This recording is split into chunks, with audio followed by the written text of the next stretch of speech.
Good evening, dear students. Today I am going to give the explanation about the next part of a pointer chapter, that is pointers and object. As we know that there is a pointer to variable, pointer to string, pointer to arrays. Then likewise there is a pointer to object. So pointer to object is nothing but a pointer which is assigned to the object. So after defining a class, it is possible to create a class variable called object. So, like defining a normal variable, normal object, you can also define a pointer to object. So, pointer to object is nothing but a object pointer. So, usually the declaration of a pointer object is done by using this syntax. So, the syntax is here. This is the syntax for defining a object pointer. So, first in order to define a object pointer, first we have to define the class by specifying class name, data members, and member functions under private and public access specifiers. Once you define the class, it is possible to create a class object. So the class object can be created by specifying class name followed by object name. The object name is preceded by a asterisk or pointer sign. So that's why it is called as a object pointer. So as an example, I given you one example by defining a class called a student containing three data members, that is roll number, name, and fees. Then two member functions, that is one is get data function, another one is display function. So we have to define both the functions either inside the class or outside the class. So get data function lets you input a roll number, name, and fees, and display function will display the same information. So within main we can create two objects. One is a normal object, that is S, and another one is a pointer to object, that is star SP. So after defining two objects, we have to assign a value of a normal object or we have to assign the address of a normal object to a pointer object. So SP equal to and S indicates that normal object is assigned to object pointer. So once you finish up this task, then next step is to access the member functions of a class. So in order to access the member function of the class, we can make use of a pointer to structure, that is SP. So in order to access each member function, instead of using dot operator, we have to use arrow operator. So the arrow operator is nothing but a negative sign followed by greater than sign. So we can access both the member functions by using S get data and S display data function.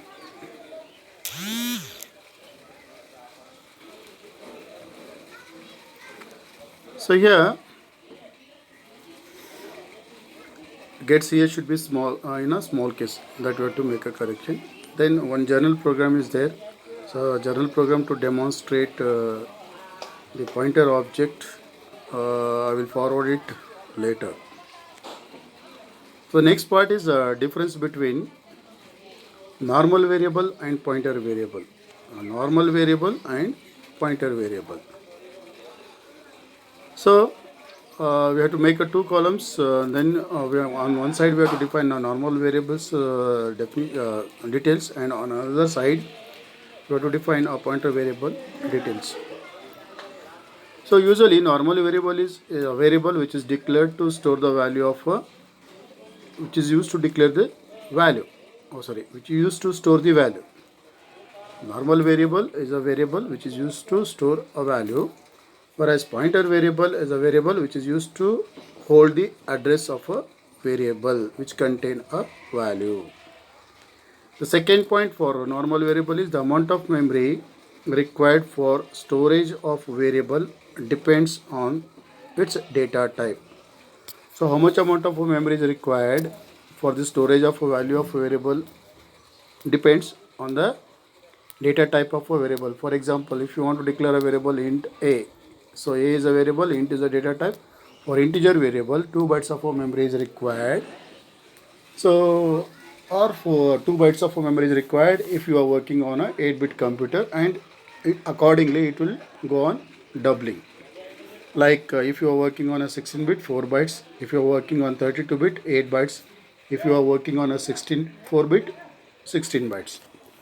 So similarly on other side, for the storage of a pointer variable, since pointer variable holds the numerical value, so the amount of memory space required to hold the address of a variable is 2 bytes, not more than that. Next one is variable name is used to access the value. So in case of a output statement, we can make use of a name of a variable in order to display a value stored in a respective variable. So directly you can use the cout variable name without preceded by a asterisk symbol. But in order to access a value of a pointer variable, so through cout statement you need to use a star followed by name of a variable. So this is regarding difference between variable, normal variable and pointer variable. Next part is memory allocation to the variable. So generally, whenever we declare a variable of suitable data type, in the declaration part of a programmer, a suitable amount of memory space is allocated by the compiler in order to retain its respective value. So compiler will perform the allocation of a memory by using two methods. One is called static memory allocation method, another one is called dynamic memory allocation method. So next part is in case of a static memory allocation. So static memory allocation method is used to declare a normal variable. Static memory allocation method is used to allocate memory for the normal variables, whereas dynamic memory allocation method is used for allocating memory for the pointer variables. So in case of a static memory allocation, the amount of memory required for the storage of a value of suitable data, suitable variable of specific data type is pre-known.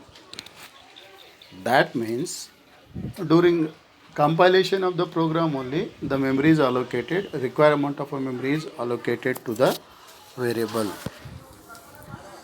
Say for example, in case of say you want to declare a variable int a, so when compiler detect this statement in the declaration part of a program, it will allocate 2 bytes of memory for the storage of value of a variable a of integer type. Similarly, one more example is there, that is example 2. In this example, I have declared int a of I. Int a of I is nothing but a declaration for storing 5 elements of an array a of integer type. So when compiler detect this type of a statement in the program, so it will reserve a memory space for the storage of 5 elements of an array, each of type int. So for each integer value, 2 bytes of memory is required. Then for 5 elements, 2 into 5, that is 10 bytes of memory will be reserved for storing the value of 5 elements of an array A. So here what happened? So each element will occupy, or each element is placed at suitable memory location. So continuous memory is allocated for the storage of 5 elements of an array. So then after reserving a memory space for the storage of 5 elements of an array, the compiler will return address of a memory location where the first element is placed. So the address of first memory location is enough in order to access remaining elements by adding unit I. So I varies from 0 to 4, indicating the position of each element. So in order to access the position of, in order to access element, we can add the value of I units to the name of array, that is A.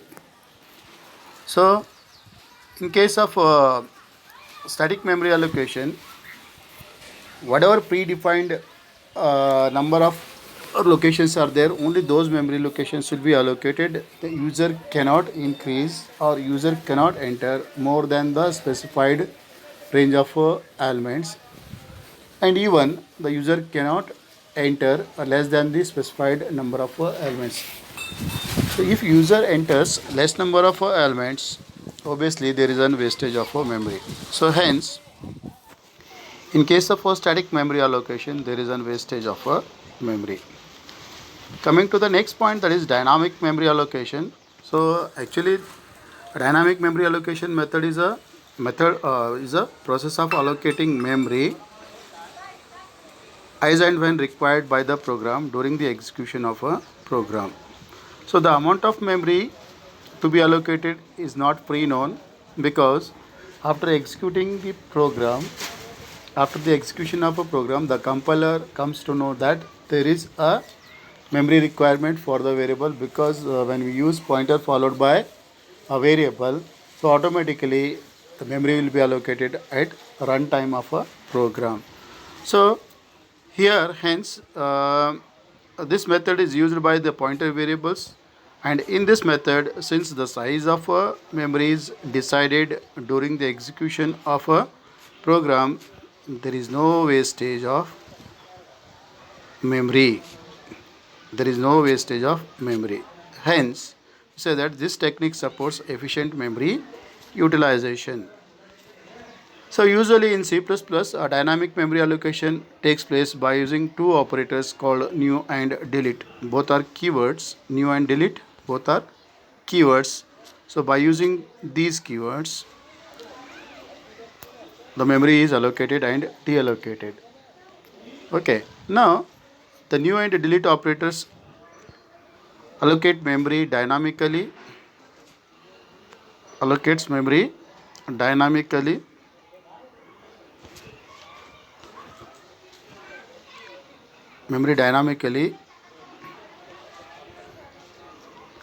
to the from the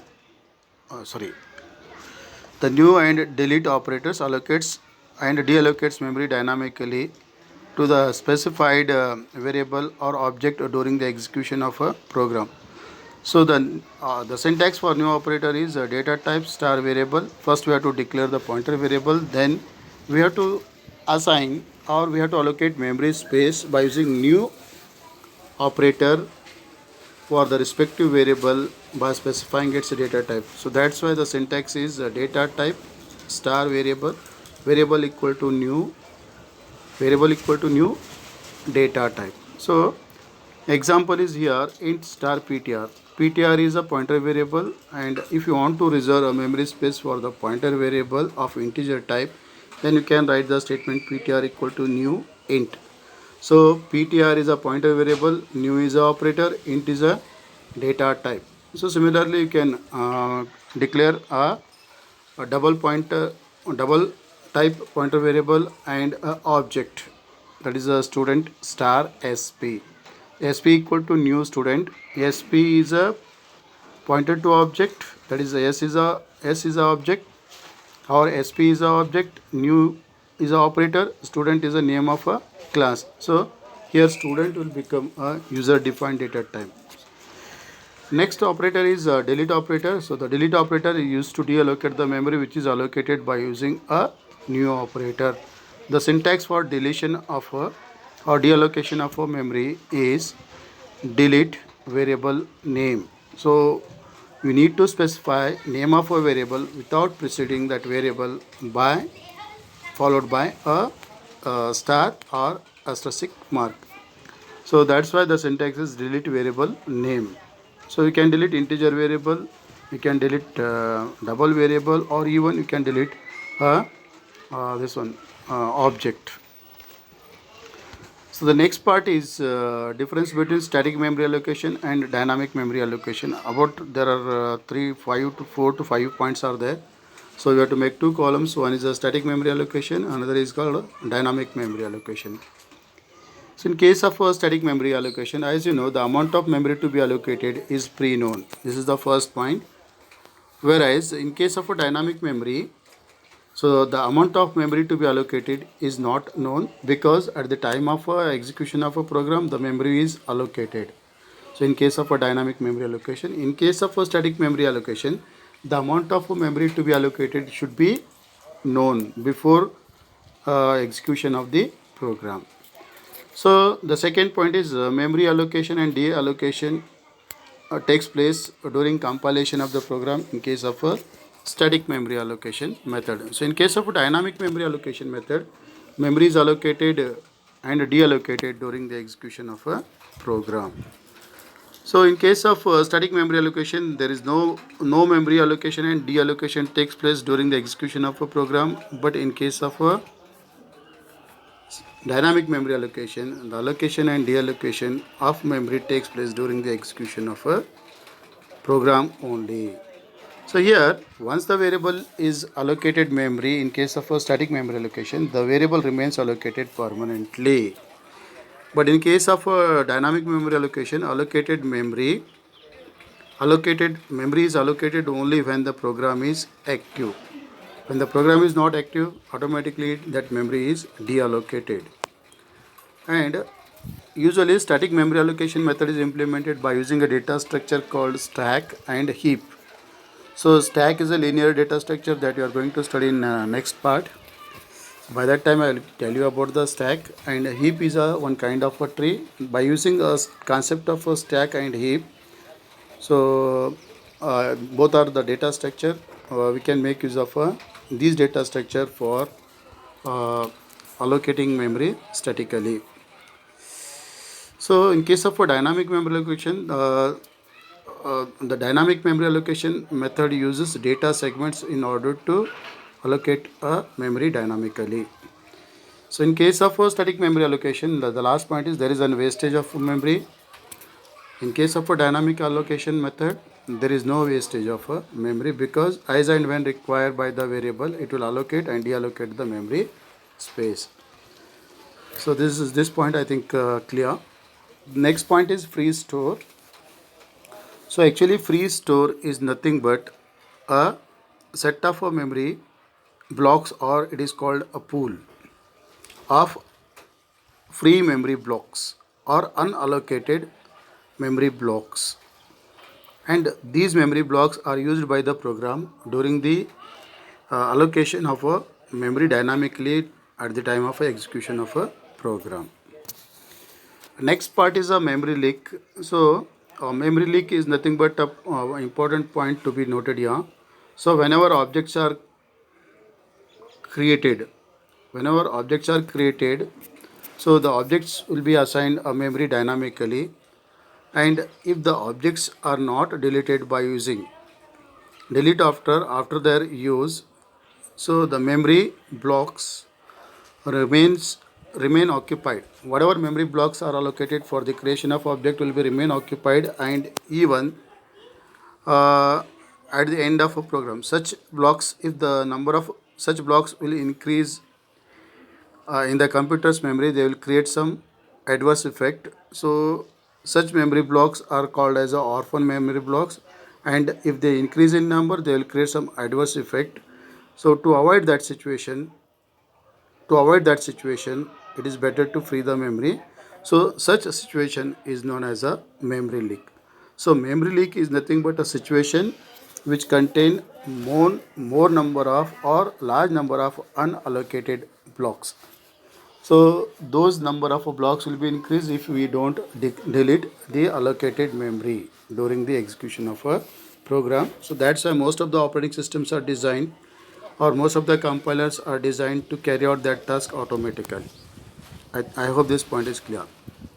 Next part is a referential structure. As you know, structure is a group of members of a different data type. So referential structure includes a pointer to the another structure of the same type. Means we can create one structure, and within one structure we can use another structure as a data type in order to create a pointer variable. So a structure that include a pointer to the another structure of the same type, such structure is called as a referential structure. So the example for referential structure is struct node int data node star next. So node is name of a structure. Here we can use that name as a data type for creating a pointer variable, that is next. So next is preceded by star, indicating that it is a member of a pointer type. Next part is advantages of a pointer. So pointers provide, several advantages are there. So first advantage, pointers provide direct access to memory. Direct access to memory means whatever data is stored for the pointer type variable can be accessible by referring a memory address of that location. Second point, pointers provide a way to return more than one value to the functions. So by using a pointer concept, you can return or pass more than one arguments as a parameter from call function to calling function. Next one, pointer reduces the storage space and complexity of the program. So since pointer requires only 2 bytes of memory space for its storage, so therefore amount of memory space required for the pointer reduces the storage space, and even a complexity of the program can be reduced up to certain extent. So next point, it reduces the execution time of a program. So pointer lets the user to access any value by referring the memory addresses directly. That's why the execution of time required for the pointer variable is very less. Next, pointers provide alternate way to access array elements.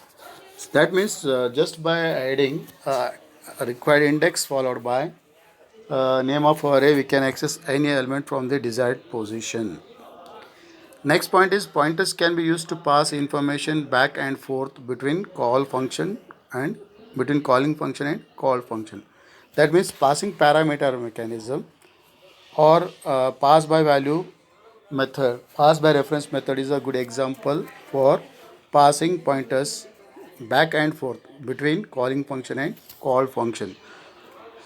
Next one is pointers allow us to perform a dynamic memory allocation and deallocation. So in case of a C++, just now I given you the example, explanation about new and delete operator. By using them, you can allocate and deallocate memory for the pointers at very high speed, or even comfortably we can allocate and deallocate a memory space for the pointer variable by using those operators. Next, pointers help us to build complex data structures like linked list, stack, queue, etc. Trees, graphs. So in case of a data structure, we will study about almost all the linear and non-linear data structure. Almost all the linear and non-linear data structures can be implemented by using the concept of pointers. Next, pointers, 9 point. Pointers allow us to increase or decrease the memory size of a dynamically allocated memory.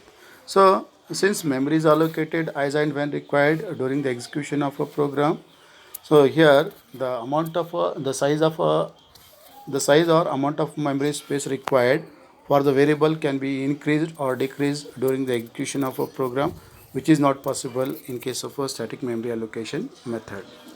Next, pointers are useful to deal with the hardware components of a computer system. These are the advantages.